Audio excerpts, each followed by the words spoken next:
Hello. Then, now, Showdown to the queens. Episode number 500. forever. Looks like hell froze over. Without any more further ado, Together.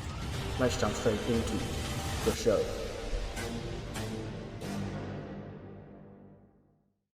Hello and welcome to episode number 37, I think, of the TEW IX Challenge Run. We're here for SmackDown for Friday, 13th of September, 2024. And yeah, we are on the road to Bad Blood. We're a little bit behind where I'd want to be, but I've had a busy time in the work, so I can't really get much time to do it. But I do have a lot of time off coming up, towards the end of the year, so hopefully, like last year when I smashed out like 3 months before the Rumble, I'm going to try and do that again, so don't fret that we're, so far behind IRL. But yes, tonight we do have a big 6-man tag team main event as Swerve Scott teams with the Cyclone to face off against the Hurt Business, Bobby Lashley, Damon Kemp and Ronnie Hughes. We also have Charlotte Flair taking on Candice LeRae, and we'll also have a contract signing to kick off the show between Dakota and Charlotte for their match at Bad Blood. And we also have... I can't remember what other matches have been announced, but there's a whole lot of them. But yeah, without any more further ado, let's come straight into the show. We get into the ring. Nick Aldis is in there with a table. And he says, "Ladies and gentlemen, please welcome to the official contract signing for the Women's World Championship match at Bad Blood in Paris, France, in just over 2 weeks' time, on Saturday, the 28th of September."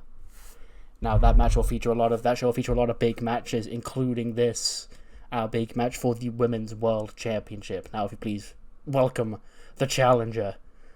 She is a 12-time Women's World Champion, the Queen, Charlotte Flair. Out comes Charlotte. She takes her seat. And then now the champion, Dakota Kai. Dakota comes out. She's got Candice by her side. Charlotte's obviously got Ava Raine and Ariana Grace by her side. And Charlotte takes the mic.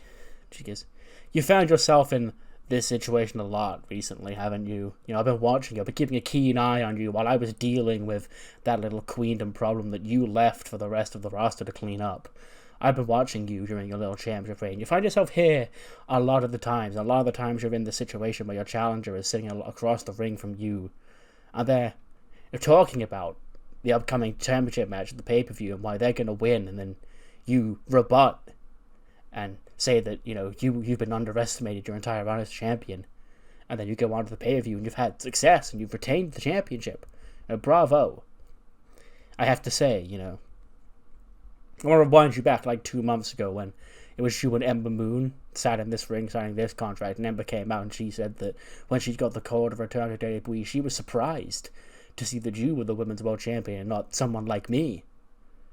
And I get that, because in reality, I have what it takes to be the top of this division, and you are still, seeing if you can get there. The training wheels are still on your bike. You still got the alarm bands on as you struggle to find out how to balance being champion. It's not for everybody. But at SummerSlam, we changed the game.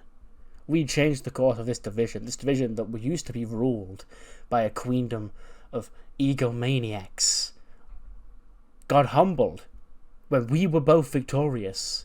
And now look at them now. They've had to scratch and rip everything up and start from the beginning. We did that. You and I. But Dakota, where I have been impressed with your victories, you beat Io Sky, you beat Ember Moon, you beat all these great challengers. There's one person that you haven't beaten, one person that you need to beat to prove that you belong on the top of this division, and that's me. Okay, if I'm not the champion, then I deserve to be the champion. I'm always within touching distance of that gold, Dakota, and you've stayed around here with that championship for far too long without the threat of me coming for it. So let me give you a little bit of champion's advice before I, rip your championship away from you. I see Candice stood down there, I'm going to beat her in just a sec. But I maybe want to talk to you about, You sent your friends, Tegan and Piper, they left over to Raw. Candice, she's by your side right now. What really is your end goal here? Do you want to be the Women's World Champion? Do you want to carry this brand into the future? Do you want to be on all the posters? Do you want to be the star? Do you want a main event, premium live event after premium live events, WrestleMania after WrestleMania? Or do you want people to like you? Because you're doing a good job of that second one, Don't get me wrong, you've been incredibly likable. I almost fell for it myself. But here's something I've learned in my 12 years here in this company. Friends, they only get in your way.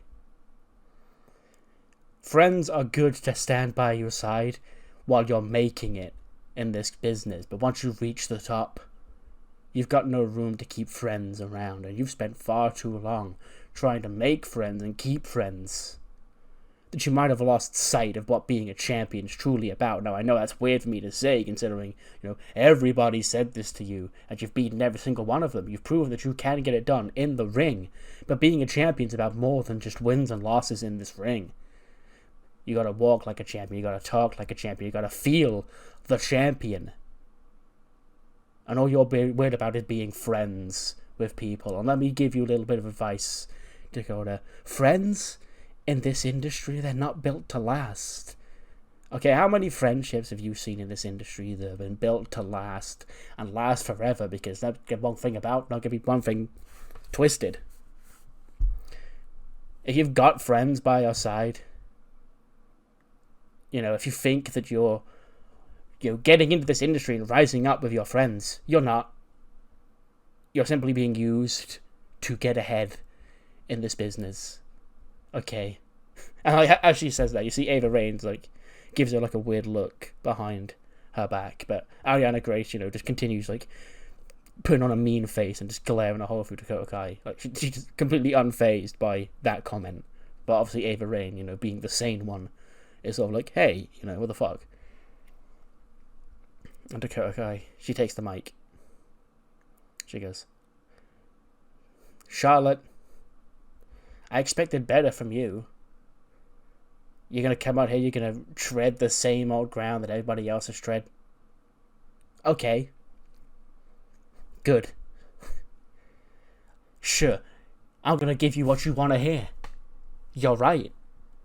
You're right. There's probably not a world where it's easy to balance friendships and championships and everything else they want to balance in this industry. You've got to make sacrifices. But if you want to sit here and think I haven't already made those sacrifices, you don't know who you're talking to, okay? It's one thing to have been groomed for this position the second you walked through the doors of the Performance Center because you have a famous last name and you were given opportunity after opportunity to succeed, and it's another to have injuries hamper your career, even back as far as NXT, even back before you even made it to WWE, grinding it on the independent scene in your home country where wrestling was we were like an isolated land. Nobody from over there had ever made it to WWE, and if they did, they were a joke. Don't tell me anything about sacrifices. I left my entire family halfway across the world to chase this dream, to sit here today as the Women's World Champion. Whereas you got the red carpet rolled out to you. You got the fancy entrances, the pyro, the championship opportunities, the championship opportunity again and again and again. It's almost become a joke at this point. Do you want to know what this means to me? Because this is about more than just what goes down on September 28th. This matters to me because of another date coming up in the future. October 26th. I'm not sure if you've checked your little calendar because it doesn't really mean anything to you, because to you it's just another Saturday. It's just another premium live event that Charlotte Flair gets to walk down the aisle on. October 26th, the day of the newly announced WWE Auckland Assault. The first premium live event taking place in my home country. And to walk back to my home country and finally for the first time in my life feel accomplished, that everything that I sacrificed 20 years ago when I was a weird, angsty little teenager trying to chase her dream that she thought she couldn't get, will all be, I'd have made it. My career could end that night and I'd have made it. But to get to that night, I've got to get through Bad Blood. I've got to get through you. So Charlotte, you're going to bring your best at Bad Blood because you do. That's what Charlotte Flair does. She brings her A game every time the big lights are on. And the big lights will be on in Paris, to make no mistake about it. But this means more to me than it does to you, Charlotte, because you will get those opportunities handed to you again in the future. This could be it. This could be all I've got. I need to win this match and retain this championship and prove that my sacrifices have not been for enough. And Charlotte goes, wow, little sub story. I'm going to cry. You know what's going to be even more disappointing? When you walk into your home country on October 26th for that premium live event, and you're not the champion because you lost to me at Bad Blood. In fact, you can go sit in the crowd next to your sister and your brother and your mom and your dad, and you can watch a real champion walk down the aisle and make that whole nation proud, okay? Because let's get one thing perfectly clear. Nobody is ever going to look up to you. No one's ever going to be proud of you because everybody's eyes are always on me. You call yourself the king. It's a cute little nickname. But last time I checked, the queen, she wears the pants in this family, in this division. And at Bad Blood, I'm going to prove that. Now, if you'll excuse me, get this table and this excuse of a champion out of my ring. And I've got another champion I need to beat right now. Our little friend, Candice. Gonna get to the Candice versus Charlotte match. Gets a 91. Sure. Yeah. Just casual banging to kick off SmackDown. Charlotte does win in 20 minutes and 4 seconds. 91 for Charlotte, 93 for Candice. And yeah, hot opener. And hopefully a hot main event tonight as well. But yeah. And then cut back, Kayla Braxton says, my guest at this time, Tyler Breeze. Breeze walks in, he's wearing like an all-black suit. And he just glares a hole through Kayla and he goes, Breeze, I understand you requested this time because you wanted to talk about what we saw last week. It was last week. A very, very interesting man caught my eye. All those years ago, Kayla, when I first, as you'd call it, went insane. As I'd call it, found who I was. I knew that I could use my life experience, my brains, to nurture destructive monsters to do my bidding, and I see nobody more destructive than the Samoan werewolf, Jacob Fatu. So last week, when he picked up that win over Odyssey, I slid him a little look. So Jacob Fatu, I've spoken to Adam Pearce, and next week, we're going to run this. You're going to be in action, I'm going to be in your corner. We're going to see what we can do together, because you are destructive, you are unstoppable. But I could be that one thing you need to become world heavyweight champion.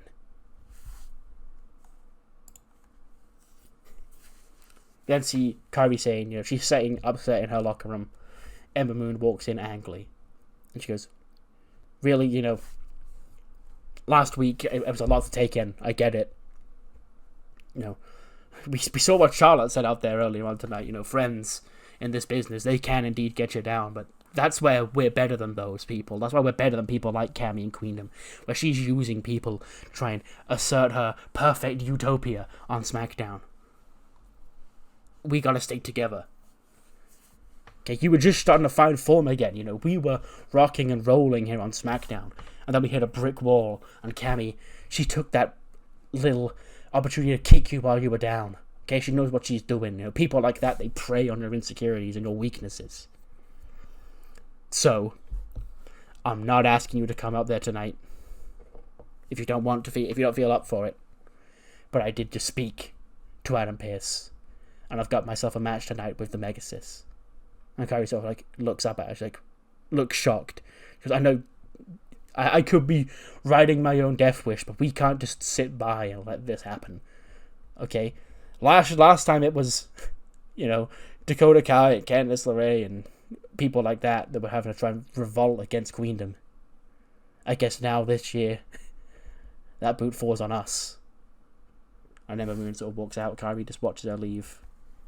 But yeah, Ember Moon and Megasis 1-on-1 tonight. 65 rated match. Johnny Gargano fractures Brooks Jensen's draw. Yeah. He knows that he's feuding with Brooks Jensen, so he hasn't got to take it. Listen, Gargano, man. I'm aware that he's feuding with Brooks Jensen. Well, I say feuding with. He's wrestling Brooks Jensen. He's, I guess, feuding with the entirety of the Maximum Male Models. But I know how it ends, so it's fine. But yes, I'm aware that he's down right now. 85 for Gargano, 64 for Brooks. And he does win 4 minutes 52 for Hertz Donut. And yeah, Gargano have a win, obviously, over Brooks Jensen. And after the match, Pretty Deadly do rush in 2-on-1 attack assault on Johnny Gargano with their new bedazzled briefcase. They hit their finisher on him. Brooks Jensen, he gets to his feet. I guess he's holding the fuck out of his new fractured jaw. Now Pretty Deadly what the fuck you doing, buddy? You lost. You're a loser. Why do we even keep you around? Ugly. Brooks goes, I'm sorry, I'll do better next time. But yeah, Gargano is heavily outnumbered right now against these three.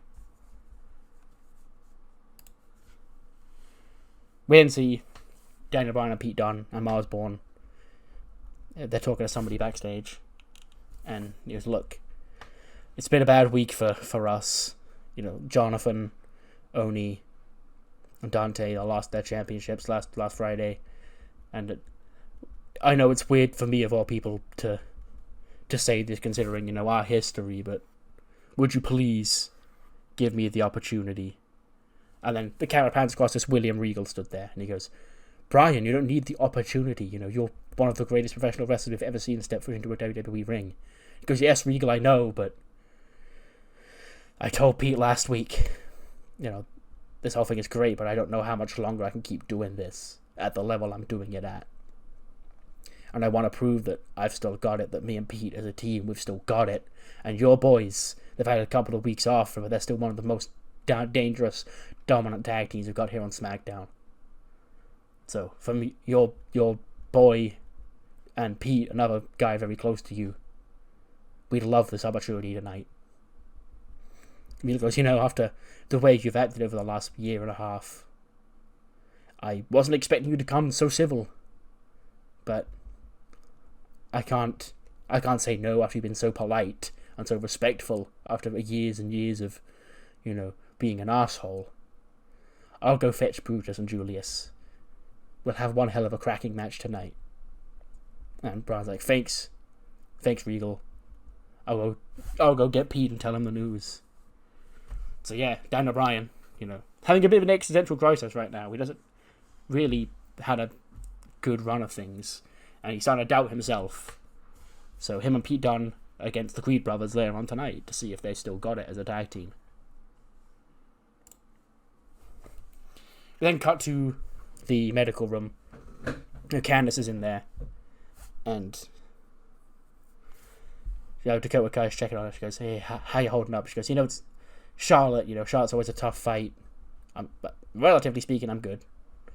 And she goes, I was really thinking about what she was saying out there. And Candice goes, again, I've had this talk with you before. These people, they're just trying to get in your head. Okay, I know that you're, for the lack of a better term, you're very immature in this role. You're very, new to this. Despite, you had the championship before. You weren't really ready for it then either. But they're trying to play on your insecurities, and you're just so, with all due respect, because you're my best friend, but gullible. Charlotte, yes, she's Charlotte Flair. I just proved in that ring tonight that it's hard to beat Charlotte Flair. She's one of the best when she's on her A game, but she can be beaten. They said the same thing about Io Sky. They said the same thing about Queendom. You're standing here, the women's world champion. But yeah, I just gotta go check up on Johnny. So I'll catch her around. and they say goodbye. And the camera links on Dakota Kai when Ava Rain walks in. Just Ava. And Dakota sort of like look shocked to see her. And it's like, relax. You know, if we were going to jump you, we'd all be here. And it goes like, okay, well, hey, what's up? She goes, I just wanted to say, you know, Charlotte brought up a lot of good points tonight.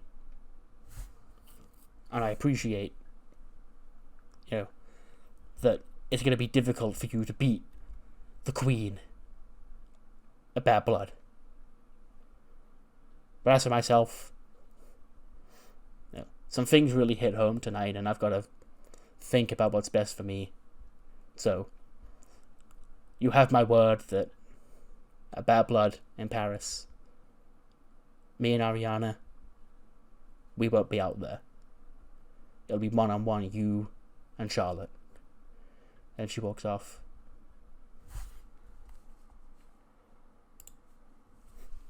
Then cut to the ring.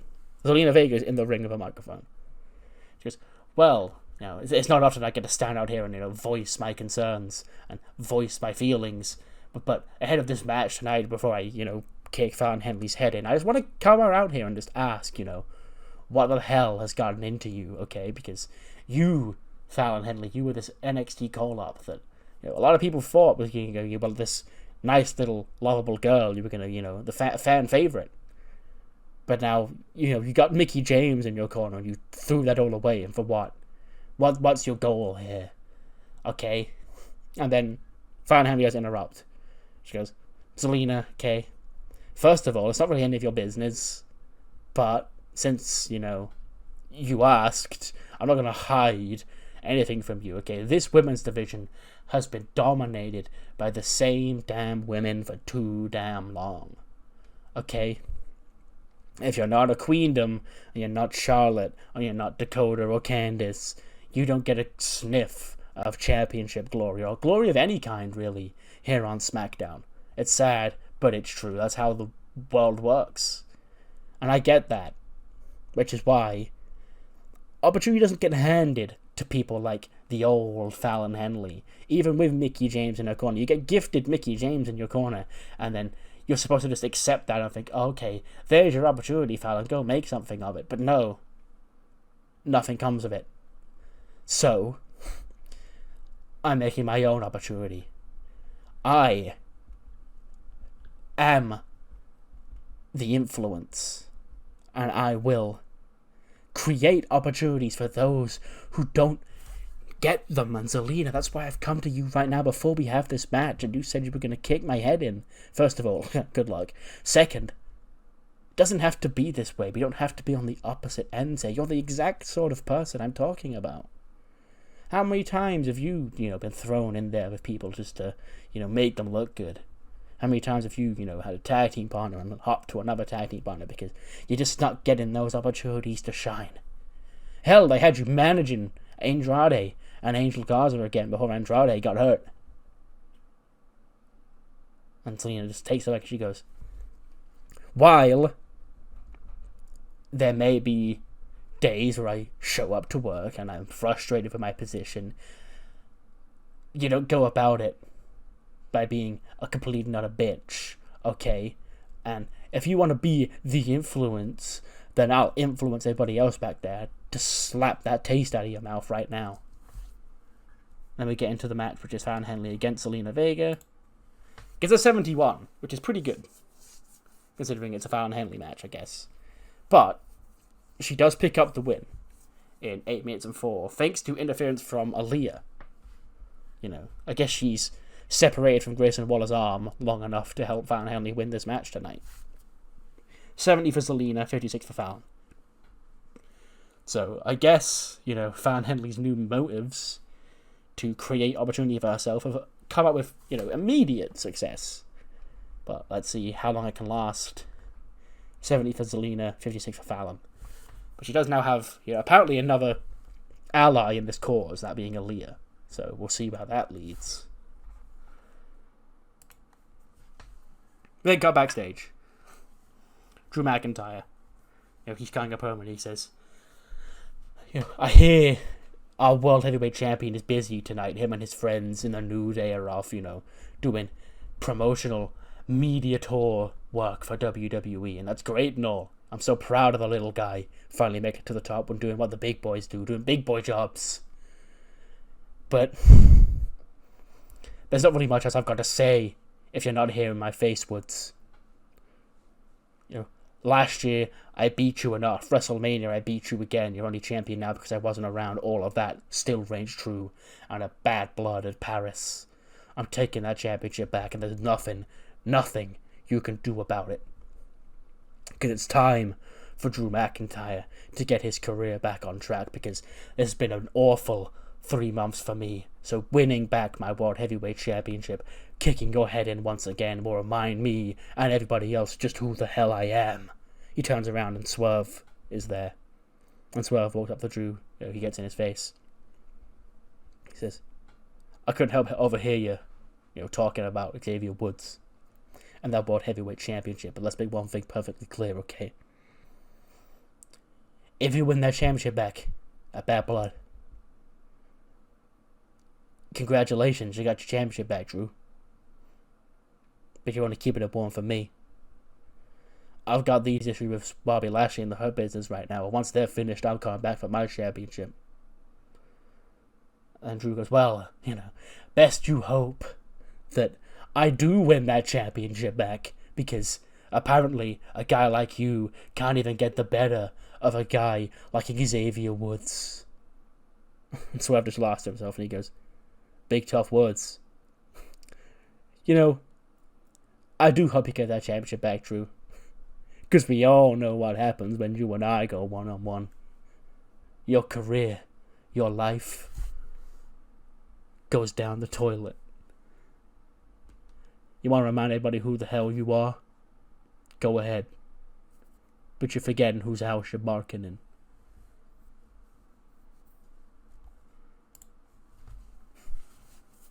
And then get a Chase U segment. Well, I imagine it's like the Chase U segment. You get the little Chase U pre-tape intro pops up, and then some sort of learning tree graphic cuts it off or whatever. And then Chris Jericho walks up to the Chase U podium, and he's in a suit. He's, hi guys, and then the rest of the class. Actually, no, I imagine the Chase U guys, specifically Bodie and Morgan, will respond with a hi guys. I don't know about Aussie Open. They're sort of more serious, but Bodie's a goof, so he would do it, and then Jericho would go, I said, hi guys, and everybody else was like, hey, hi learning tree. Goes, better. Now, tonight is the first day of Learning Tree University. I'm sure you're all excited for the new year, the new semester. Now, our friend Duke, sadly, he was a summer exchange student, so his time of Learning Tree University should be coming to an end.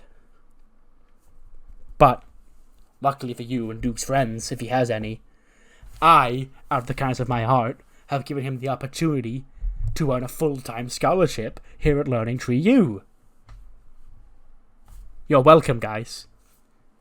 Now, ladies and gentlemen, before we get to that, the man himself would love to come up here and explain to you why Learning Tree University is so important to him.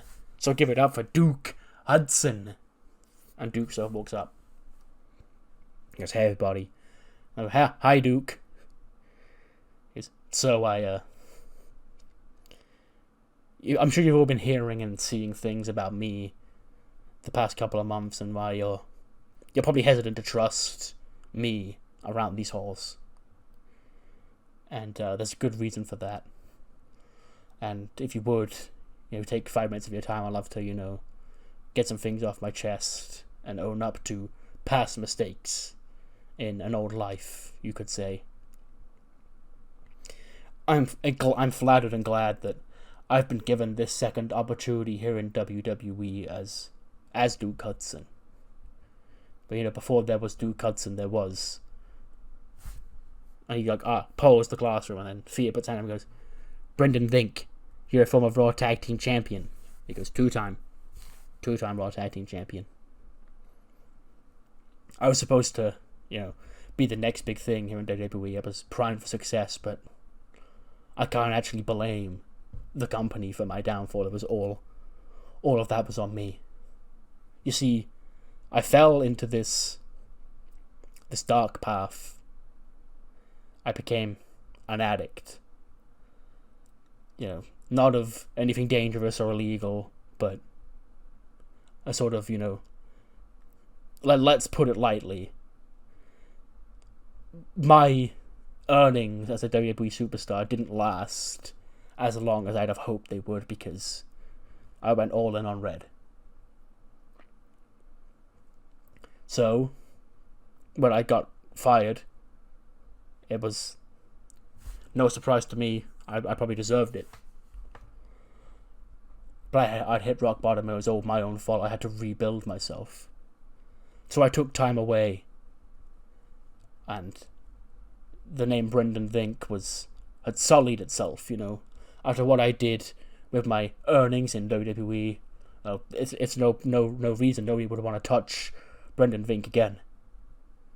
So I went out there and I found myself a new identity. I was reborn Duke Hudson, hoping for that second chance. But I knew, after, my mistakes in my life and my career, that second chance wasn't going to be handed to me. I'd have to start and earn everything. And where do new students begin? Why, Andre Chase University. So I threw a Hail Mary and I applied, under the name Duke Hudson, so nobody at WWE knew who I was. And thankfully, Andre Chase, Mr. Chase, Keith, and all of my classmates at Chase U, apart from, maybe two of them, welcomed me with open arms. And it let me, for the first time since I got fired, felt like I had a family, felt like I had a place that I belonged. So I was ride or die, red and black. But when I was over, in Australia, the Australian wrestling scene's booming. That's when these two guys, they met me. And they knew my struggles, and that's why they tried to, recruit me to the learning tree when they arrived here on SmackDown. But I had a loyal lead to Chase University that I couldn't believe, because they were the ones who gave me the opportunity. Aussie Open will be able to extend their hands out to help me out if it wasn't for me getting involved in Andre Chase University. So that's that.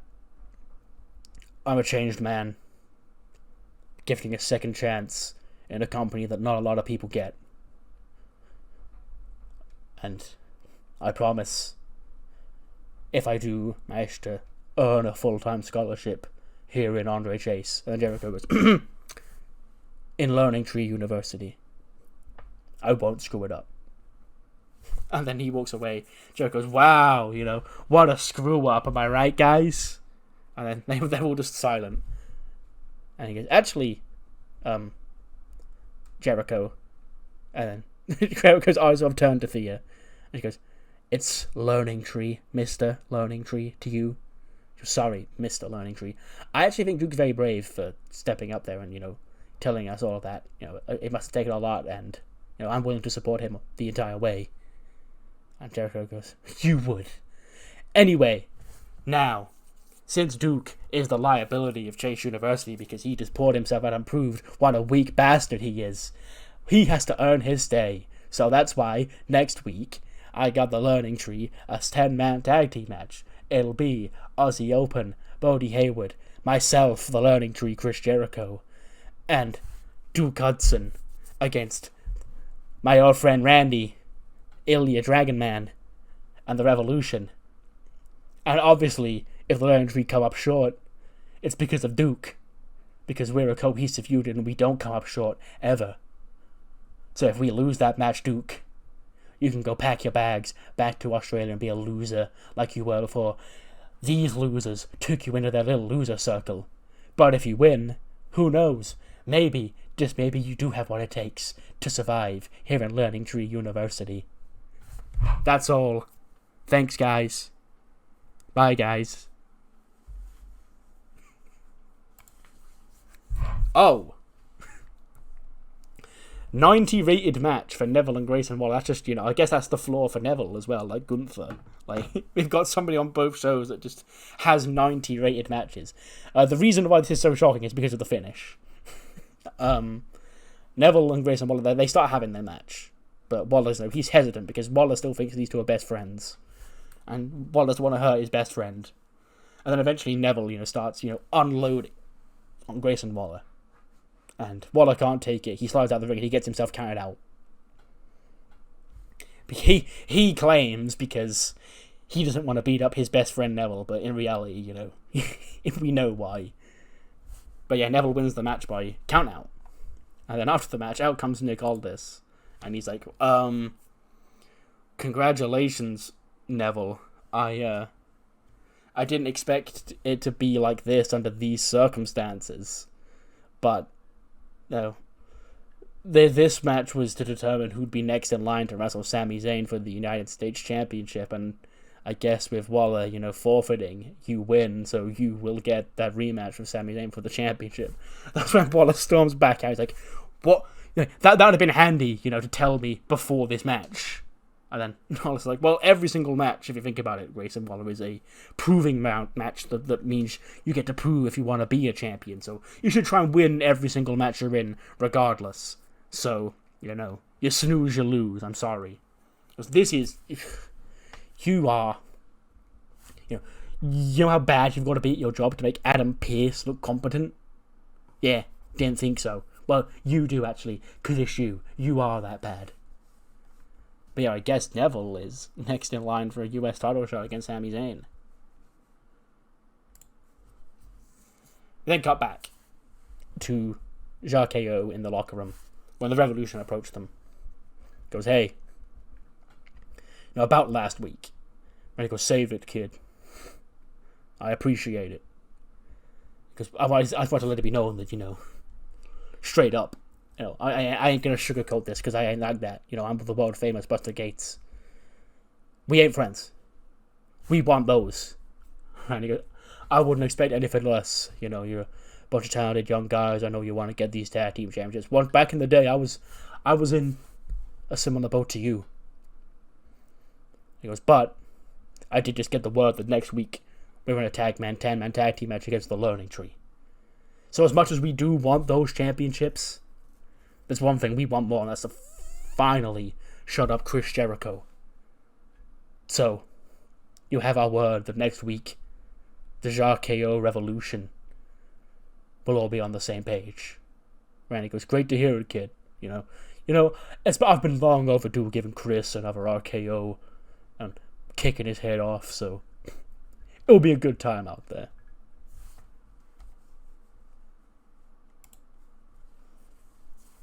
We then cut backstage. Angelo Dawkins is there. And he goes, yo, check it out. Golden Prophet here on SmackDown. Been a couple of weeks since you see me on here. I lost to Carmelo Hayes. Melo, he's a hell of a competitor. And, I wish him all the best in the future. But now it's about me. I need to step back and not be overlooked around here. I see Tez over on Raw making the most of every opportunity he's ever given. Where's my chances to shine, huh? Where's my chances? These people had decided that I was, second fiddle to Tez, even before we'd even broken up. And now, they don't want to be proven wrong by me. They're trying to silence the Golden Prophet. Okay, so, how about this? And then he's cut off by Grayson Waller. He goes, hey, no one cares what you're saying, lad. Get out of my way. He steals the microphone. He goes, oi, Pierce, Aldis, whoever's listening, you can't be so inept at your job that you're going to sneak stipulation matches and number one contenders matches without the competitors knowing. Okay, that's just kind of bullcrap. Okay, I know Nick Aldis brought little elf man Neville back into this company and pampered him into that championship tournament before WrestleMania so he could get himself the perfect little British ugly champion that matches his ugly British face. But there's only to keep protecting him this long. Okay? Now, Grayson Waller would be a much better United States champion than an ugly elf like Neville ever would. Okay? And that's probably why that you're so desperate to... And then Baron Corbin walks into frame. And then he, grabs Grayson Waller, pins him against the wall. He goes, hey, listen, big man, listen. Hear me out. And Corbin goes, why should I hear you out? He goes, Because we've got a common enemy here. Listen, you can rip my head off any other week. But I know you want to listen to what I've got to say because this affects not only me but you as well. You are also getting screwed over here, lad. And as much as that deep down makes me laugh, not at the expense of me. Because you also are sniffing around this United States Championship opportunity, you know? You didn't win that championship. Sure, you'd love another shot, right? Surely you don't think this is fair? Corbin drops one on the floor and he goes, "You're fine. This time." And he walks off.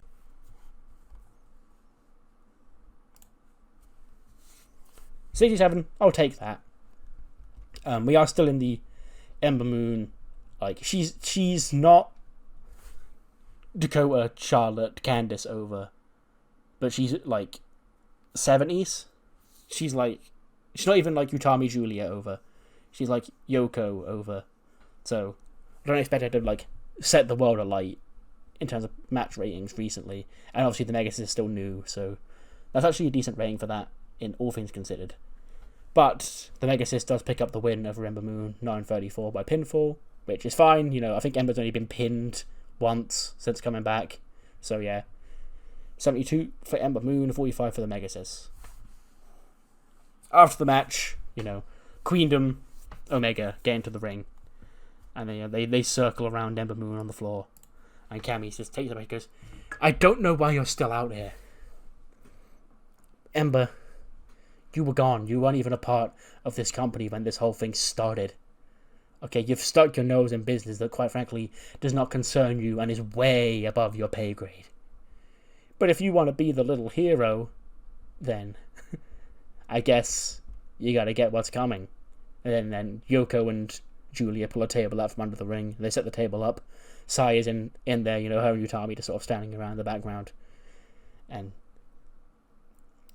the Megasis, you know, lays Ember Moon out on the table. Kairi does run out from the back. She starts throwing hands at everybody, but there's 5 of the Queendom girls and 1 Kairi. Megasis grabs Kairi, chokeslams her through the table, through Ember Moon, and Queendom stand tall again.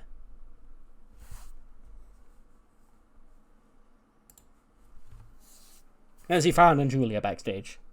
Not Julia, Aaliyah. and then we get an interview with, like, Kayla Braxton goes, "Girls, you know, what's going on here?" And Aaliyah goes, "Did you not listen to what Fallon had to say? Okay, this division for too long has been held hostage by the same people over and over again. It's time somebody else got opportunities around here. And if those opportunities aren't going to be handed to us, we're going to create them opportunities, okay?" Fallon goes, "Yeah, you know, our influence will be felt throughout the entire SmackDown Women's division. So here you are, Zelina, Raquel. Here's your little chance to shine. How about next week you two team up to face me and Aaliyah?"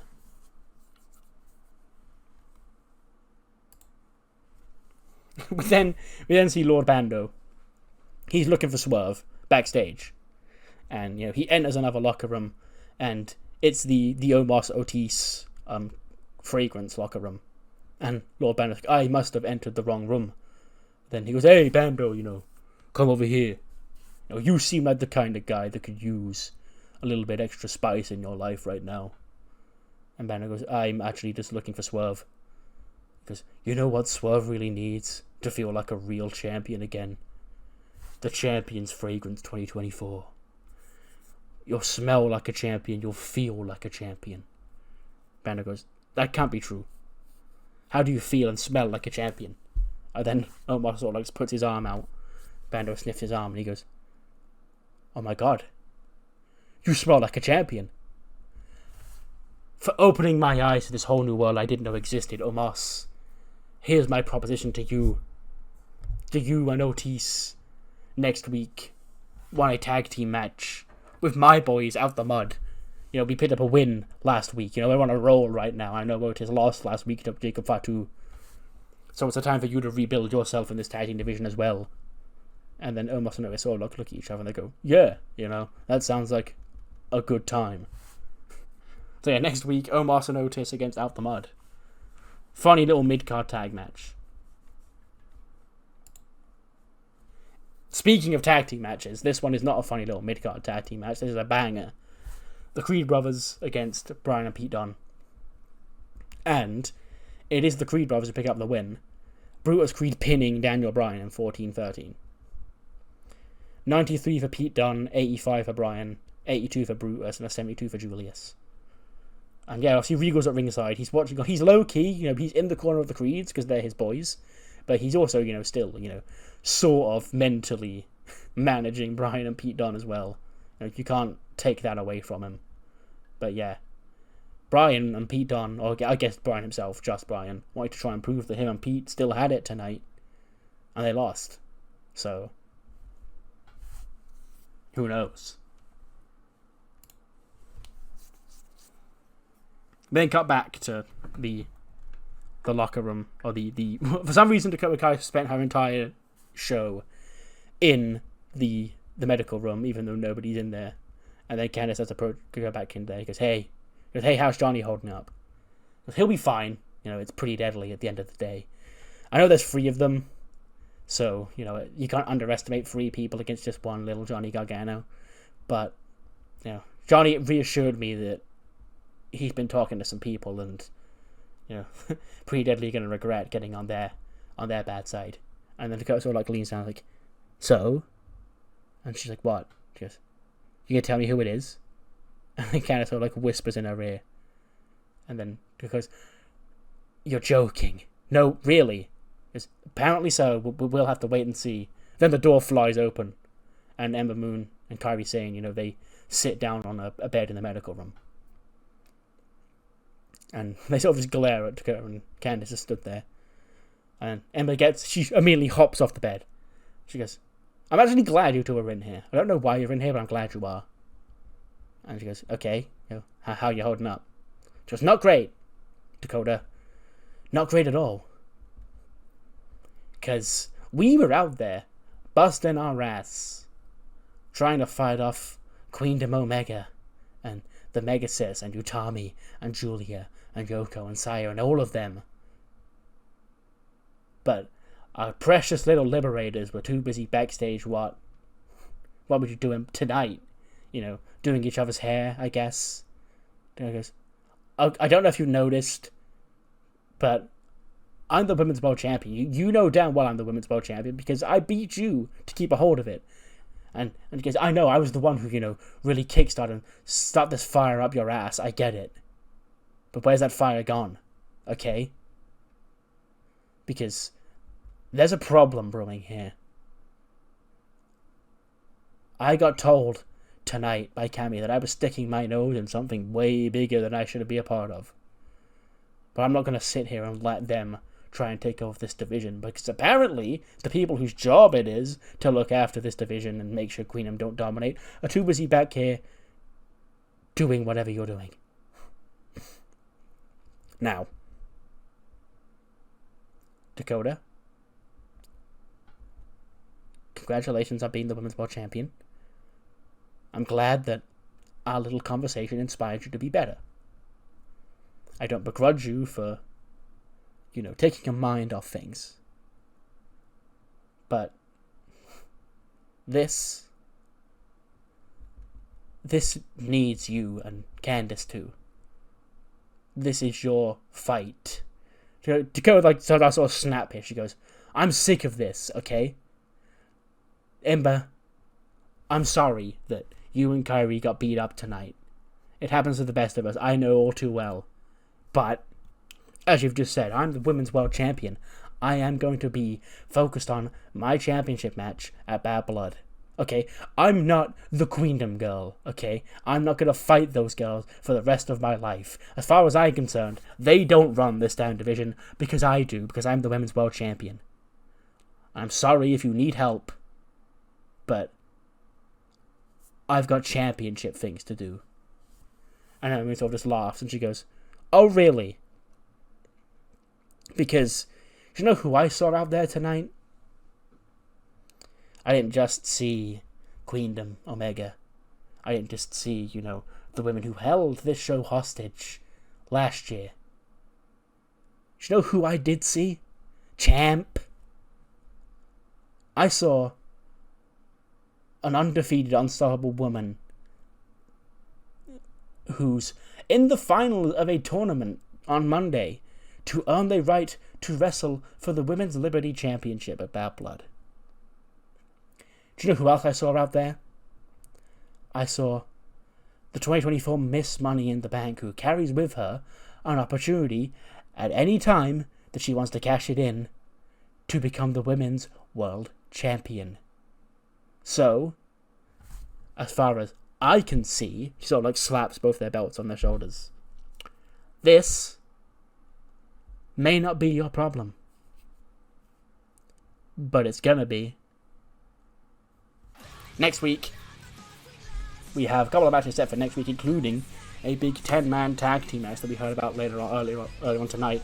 The Learn Injury will be Chris Jericho, Aussie Open, and Bodie Hayward and Duke Hudson against Jacques KO and the Revolution. I guess if the Learning Tree lose, Duke Hudson gets deported. I guess is low-key the stipulation Jericho implied. We also have a tag team match with OTM's Bronco Nemo and Lucian Price facing off against Omos and Otis in a funny little mid-card match, just to get two little mid-card tag teams on the show. We also have Jacob Fatu will be in action, but he won't be alone, because Tyler Breeze is going to be cornering the Samoan Werewolf next week. For whatever reason, he's got his eyes on him. We'll see what comes of that. Plus, Farron Henley and Aaliyah look to spread their influence on the women's locker room, and they look to try and create more opportunities as they team up to face Selena Vega and Raquel Rodriguez. Then see MVP. Before the main event, he's cutting a promo. He says, "Swerve Scott, there is definitely another lifetime where you and I make magic together. But unfortunately, you're standing by Lord Bando rather than joining the Hurt Business. Now sure, business has been hot and cold over the years, but right now business has never been booming more than it's been booming right now in Swerve. You got an old Hurt Business member on your team tonight. So I'd watch my back if I was you, because you never know where people's loyalties may lie."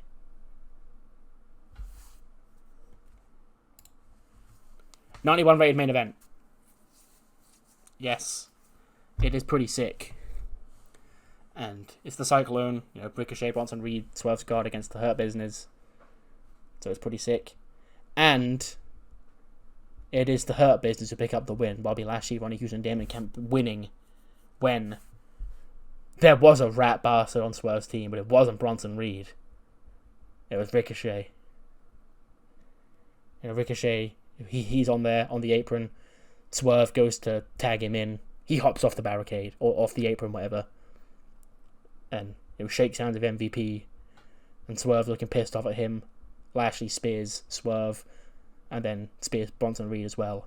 And the important thing to note is that it says here Ricochet turned on Reed and Swerve. It's mainly just on Swerve. We never actually see him turn on Bronson Reed. Because in my mind, Swerve's the legal man. And actually, I don't know how this is going to work, because I guess Swerve has to eat the pin. Because I was going to say, I don't know how this is going to work, because Bronson Reed's down. I guess Ronnie Hughes puts him through the barricade. And then when Swerve goes to hot tag in Ricochet, he hops off the apron. But then I can't get Bronson Reed back into the ring without him noticing. So I guess Swerve has to eat the pin, sure. Yeah. 94 for Ricochet, 93 for Bronson Reed, 89 for Swerve, 73 for Damon Kemp, 79 for both Ronnie Hughes and Bobby Lashley. And the show does go off the air with MVP handing his Hurt business card to Ricochet. And Ricochet was the rat bastard all along. And he has joined the Hurt Business, now 4 men strong. 85 rate show. We'll take that, sure. What matters more on you for of the show? Do let me know in the comments below, and I'll see you on the other side for Velocity, where we get the finals of the Speed #1 Contenders Tournament.